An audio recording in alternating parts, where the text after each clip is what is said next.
করেছি আমরা রবিকে। এই রবির হাতে আমরা আনুষ্ঠানিকভাবে আজকে আমি ধানের শীষ তুলে দিচ্ছি।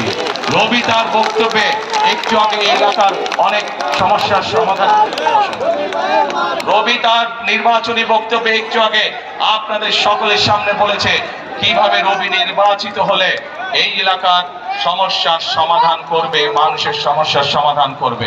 ইনশাআল্লাহ রবির সাথে আজকে আমিও আপনাদেরকে বলে যাচ্ছি যে ইনশাআল্লাহ এই ঢাকা 10 থেকে ধানের শীষ নির্বাচিত হলে এবং বিএনপি সরকার গঠন করলে রবি যে সকল ওয়াদা এলাকার মানুষের সামনে করেছে সেগুলি বাস্তবায়নের জন্য আমিও রবির সাথে কাজ করব। কারণ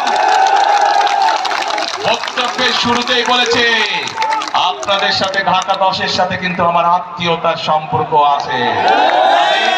আমারও দায়িত্ব এই এলাকার মানুষের যে সমস্যার সমাধানগুলো আছে, জলবদ্ধতা হোক, এই ধানমন্ডি লেকের সমস্যা হোক, বিভিন্ন আইন শৃঙ্খলার সমস্যা, প্রত্যেকটি সমস্যা ইনশাআল্লাহ আমিও রবির সাথে দেখভাল করব এই এলাকা।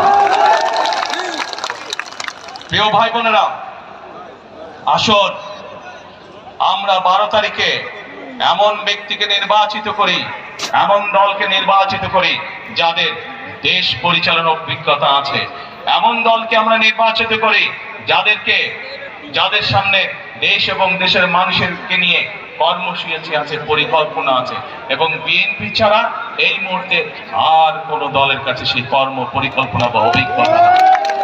আগেই বলেছি এই নির্বাচন হচ্ছে আমাদের শুধু গণতন্ত্র প্রতিষ্ঠা না, গণতন্ত্র প্রতিষ্ঠার পাশাপাশি দেশ গঠনের নির্বাচন। বিগত 16 বছর আমরা দেখেছি বহু মেগা প্রজেক্ট হয়েছে এবং মেগা প্রজেক্ট মানেই মেগা দুর্নীতি হয়েছে, কিন্তু মানুষের ভাগ্যের পরিবর্তন হয়নি। আমাদের গ্রামগঞ্জে শহর সব জায়গায় হাসপাতালগুলোতে গেলে ওষুধ পাওয়া যায় না, ডাক্তার ঠিক মতন পাওয়া যায় না, স্কুল কলেজগুলো ভেঙে চুরে পড়ে যাচ্ছে, রাস্তাঘাট ভেঙে চুরে নষ্ট হয়ে গিয়েছে, বহু এরকম আরো অনেক সমস্যা আছে। আসুন আমাদেরকে এখন এই পরিবর্তন করতে হবে। পৃথিবীর বহু দেশ ছিল যেই দেশগুলোর অবস্থা বাংলাদেশ থেকে খারাপ ছিল, কিন্তু তারা পরিশ্রম করেছে, পরিশ্রম করার মাধ্যমে তারা তাদের দেশের অবস্থা, মানুষের ভাগ্যের অবস্থার পরিবর্তন করেছে। তারা যদি পারে আমরা কেন পারবো না?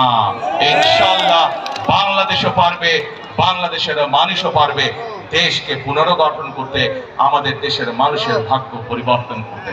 সেজন্য প্রিয় ভাই বোনেরা, বারবার আমি এক কথা বলছি, এই নির্বাচন সম্পর্কে আমাদেরকে সজাগ থাকতে হবে। নির্বাচন নিয়ে কিন্তু একটি মহল ষড়যন্ত্র শুরু করেছে, পত্রিকার পাতায় আমরা খবরে সেই খবর দেখেছি।